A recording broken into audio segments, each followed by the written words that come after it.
As we gather today, we are privileged to have a personality of her stature among us, one who embodies the essence of transformative leadership in the 21st century. Friends, please join me in welcoming our esteemed keynote speaker for this evening, Kavitha Kalvathundla.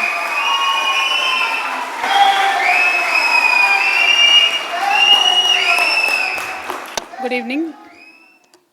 Thank you, Andarki. Practice chesira ippadaka etla cheppalna.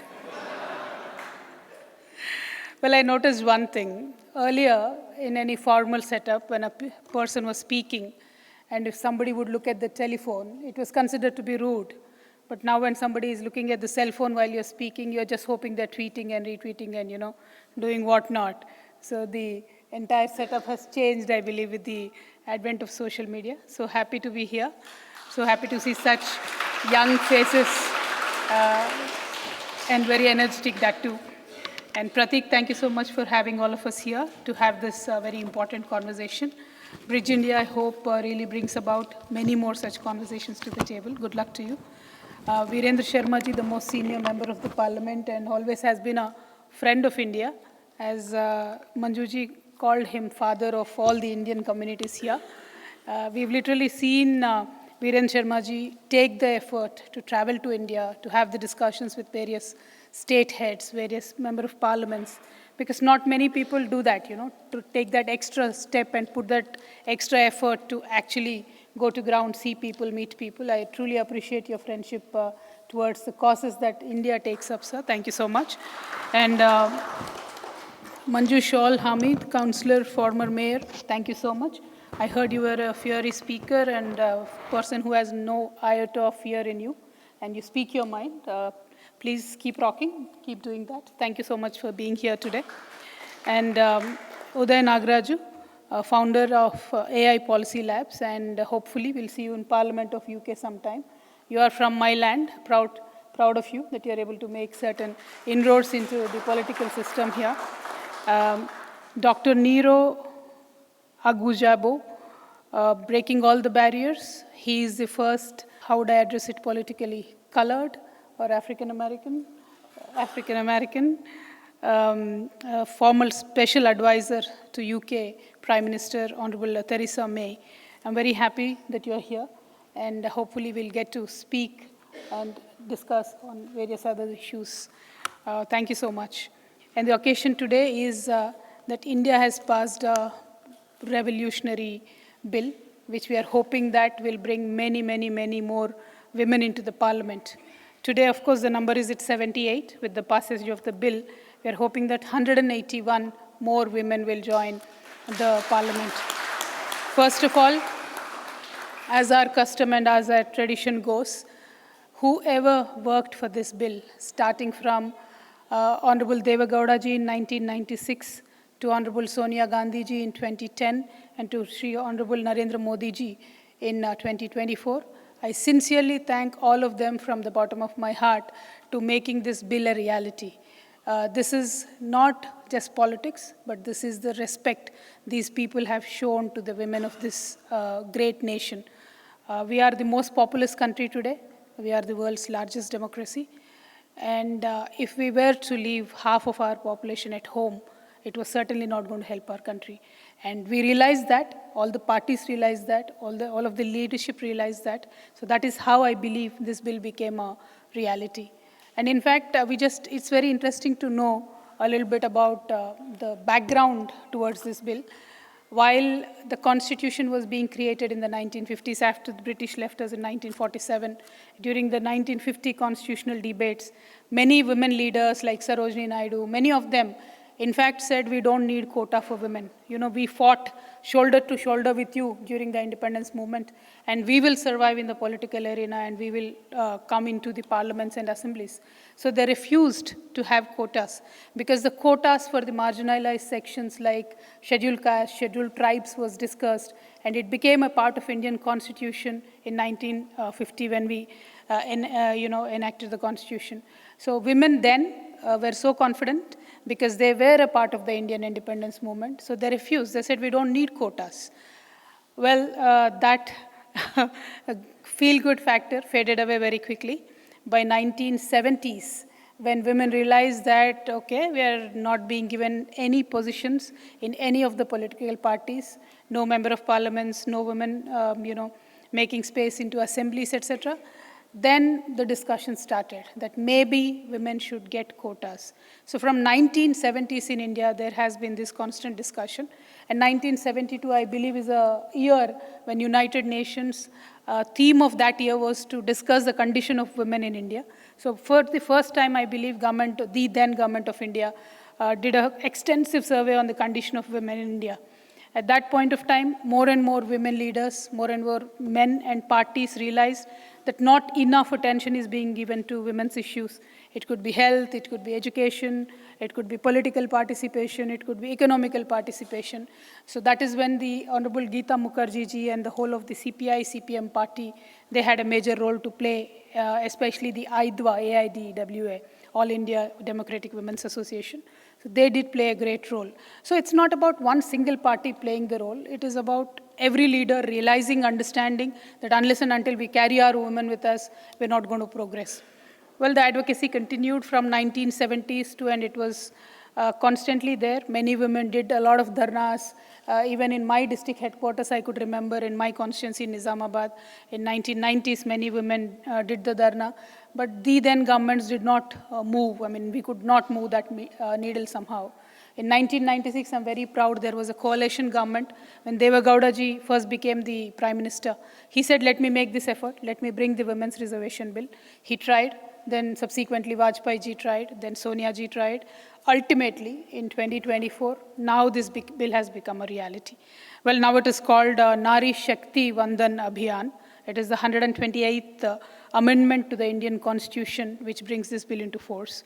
And I believe for the future generations, 19th and 20th of September is going to remain the most important date for women bill that was passed.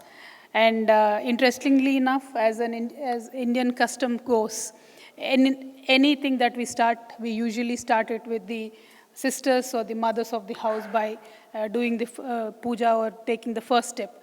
So the new parliament building was made in India, a huge building, a new one. And the very first bill that is passed in that building is the Women's Reservation Bill. I'm very, very proud of the fact. And it is a good omen. I truly believe then the anticipated good days will come to women. The country will also progress with women's participation is the hope and belief. Interestingly enough, when I was during this campaign and many times when I interact with young women getting educated, we are all very proud and confident of ourselves.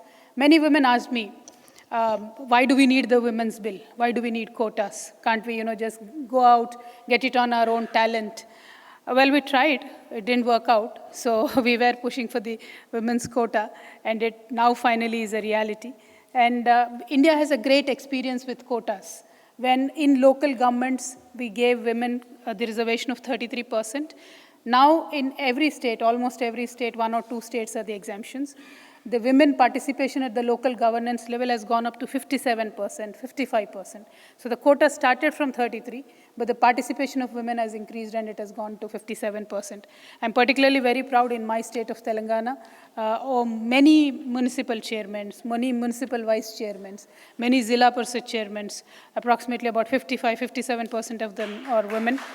And also proud to say that almost 92% of them are from my own party, BRS. So that is the support that we enjoy in the grassroots level, and very, very happy. And one other important thing we should all really note about the Indian founding fathers, Dr. B.R. Ambedkar, Dr. Jawaharlal Nehru, Mahatma Gandhi ji, who gave us the voting right without even asking. Many countries, including the UK, USA, Japan, women here had to fight for decades. I remember one of the speakers, honorable speakers, was mentioning about in 1928 how they passed a bill of women's suffrage. But in India, we did not have to ask for the women's rights. The visionary leaders thought about it, understood that women have to get the voting right, and we got the voting right. Well, we started off very well, but somewhere we were off the track a little bit, and we are really hoping that we will come back. You know, women are often told a lot of things. Be a good mother, be a good wife, be a wise mother, etc. But unless and until we are in the leadership positions, I don't believe women of the next generation will be inspired enough to be whatever it is, good mother, good wife, whatever it is. If you have confidence that, you know, I have a future, I can share my ideas on platforms where it matters, then I believe women can be best at whatever they do. This is, I say it with a lot of pain. In fact, I was trying to understand, analyze, multiple times that what happened. Is there any species in this whole nature which subjugates its own female species? I think human beings are the only exemption. You know, if there are 10 people in the room, 5 female, 5 male, how did the 5 started dominating the other 5? You know, what has happened in the evolution of human history? These are serious questions that we really need to think about. We really need the support of the world-class intellectuals to think, understand what happened. Why is this only there in human race? How can you beat up your fellow human being? How can you take all the work without paying a single rupee from a woman and expect her to be loyal, patient, smiling, good-looking end of the day? How is this even possible? And how come men, without any communication whatsoever, centuries back, managed to do the same thing in every damn continent of the world? I don't understand that. It is beyond understanding. This is really something that we should get to the root of it, solve it, and take it from there. Because today I might be a member of parliament. That's all right. But look at how many lakhs and lakhs of women are denied and deprived of their opportunities. Why is that happening? We have a wonderful reservation in the local governance. We have about 14 lakh women, but most of them, even today, they're not independent in being their sarpanch. That is why the terms like sarpanchpati, etc., are invented. The sarpanch is a woman, but the pati, who's the husband, he attends the meetings. So these are bound to happen. But then, yes, that is a first step, and then from there we will move on. But it is a serious question for all of us, especially the young girls sitting there, to understand, is there any other species in this whole nature which does that to its own kind? And where are we wrong? Where did we go wrong? How to correct it? I mean, I say it out of a lot of pain, not just as a matter of fact, because we hear stories. In Japan, women were officially, by law, banned being a part of any political party or political activity for thousands of years. They fought for 100 years to just get the membership of political parties. China, women were chained, caged to look good, to have a certain statistics to be maintained. The kind of atrocities that were done on women, not easy. How are we going to go back? What are we going to do? How are we going to give our girls that confidence is what matters. And that is something that we really need to think. And in terms of future, there are many thinkers here, there are many young participants here. I really want you to think about this. If any future technology is coming up, for example, artificial intelligence, that is a buzzword now, everybody is talking about AI. Artificial intelligence now still is called black box technology because not many know what's happening in there, what is going to come out of it. But as a computer science engineer, I can tell you, artificial intelligence now has passed the stage of learning, understanding. It is now at the stage of generating stuff. It is generating art, it is throwing speeches at you, it is giving you phrases, it is giving you opinions, so it is learning. But from a woman's perspective, I really worry and we really need to think, what is it learning from? If you are learning from the toxic material that is available online today, will the AI treat me good? As a woman, as a child, am I safe with AI? Today, some chatbots created, they harass the hell out of women online. A woman, if she speaks her mind online, is harassed. If these machines are learning from that toxic material, what are they going to treat us like tomorrow? And how do we regulate these technologies? We really need to put these laws in place because AI now is getting converted into ACI. It will be a capable, intelligent machine. It will start doing things. Now it is analyzing, generating stuff. Tomorrow it will start doing things. So what will that do to the women of the world? What will that do to the children of the world? These are certain things that we really need to think about. And another thing, very on a lighter note, I'm a hardcore fan of intermittent fasting. I've taken up intermittent fasting 4 or 5 years back. I was reading, I was understanding. I'm a person who has to understand, otherwise I would not do anything just for the sake of doing it. So when I was trying to read, understand, I've read many, many research reports. Not one was about women.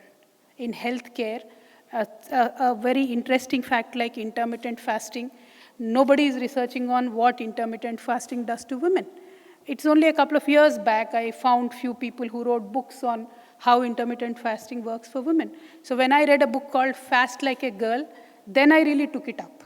Then I really understand. But now for the people sitting here and sitting down, should we not understand if the tons and tons of money that is being pumped into health research is only to research about men's health, what about women?